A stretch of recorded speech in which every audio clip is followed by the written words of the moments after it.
Hello friends, आज हम class 10 science chapter 8 how do organism reproduce इसके जो एनसीईआरटी के टेक्स्ट क्वेश्चन है पेज नंबर 1 to 8 पर दिए गए हैं। इन क्वेश्चन को आज हम सोल्व करेंगे।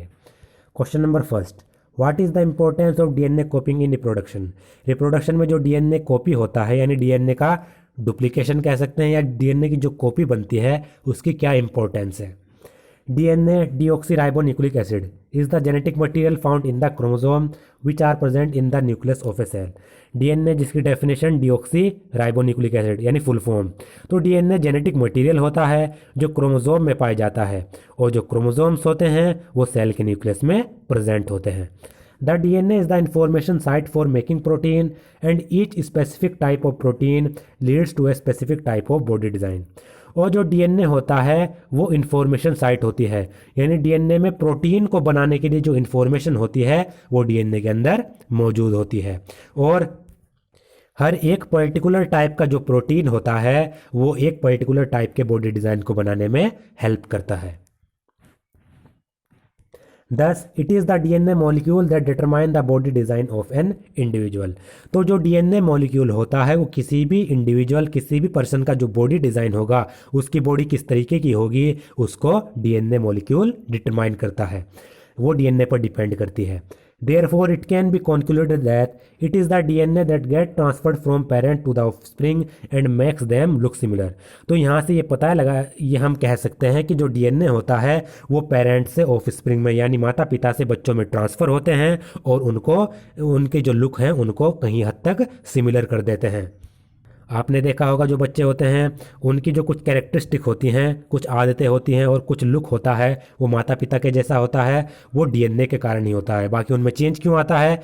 क्योंकि जो ऑफस्प्रिंग होते हैं उनमें दो डिफरेंट इंडिविजुअल्स है, माता और पिता, इनसे दो डिफरेंट इंडिविजुअल से अलग अलग प्रकार का डीएनए आता है, इसलिए जो ऑफस्प्रिंग होता है उसमें वेरिएशन दिखाई देते हैं। बाकी उनके कैरेक्टर्स माता पिता के जैसे ही होते हैं।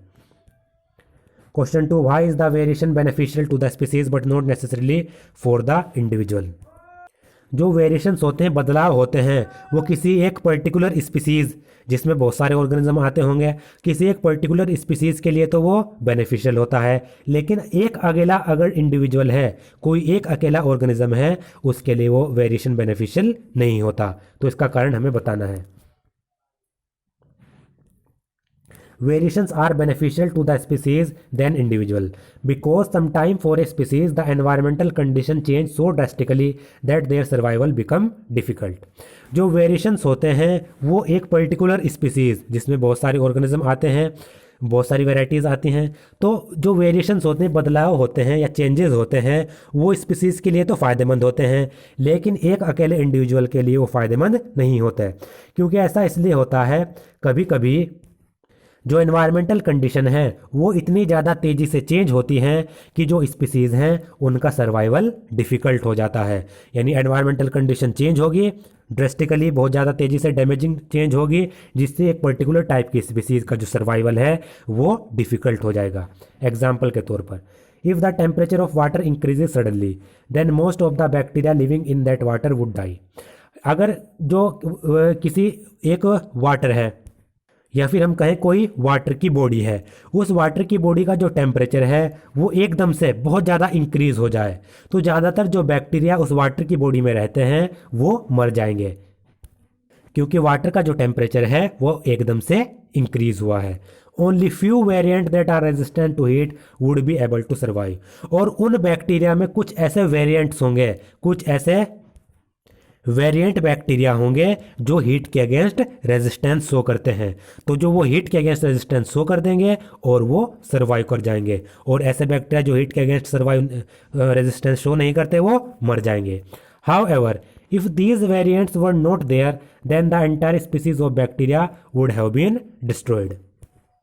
तो आपने यहाँ पर देखा, अगर यहाँ पर उस वाटर की बॉडी में ये वेरिएंट्स ना होते हैं, ऐसे बैक्टीरिया जिनमें वेरिएशन हुआ वो उस वाटर की बॉडी में ना होते, तो बैक्टीरिया की पूरी स्पीसीज खत्म हो जाती। तो यहाँ पर जो वेरिएशन है वो स्पीसीज के लिए बेनिफिशियल है, क्योंकि वेरिएशन के कारण जो स्पीसीज हैं वो बच गई, उनकी जो जनरेशन है वो पूरी की पूरी तरह खत्म नहीं हुई। दस these variant help in the survival of species. तो जो ये वेरिएंट्स हैं ये स्पीसीज के सर्वाइवल में मदद करते हैं। However all variation are not necessarily beneficial for the individual organism. लेकिन जो सभी वेरिएशंस होते हैं वो इंडिविजुअल ऑर्गेनिज्म के लिए बेनिफिशियल नहीं होते।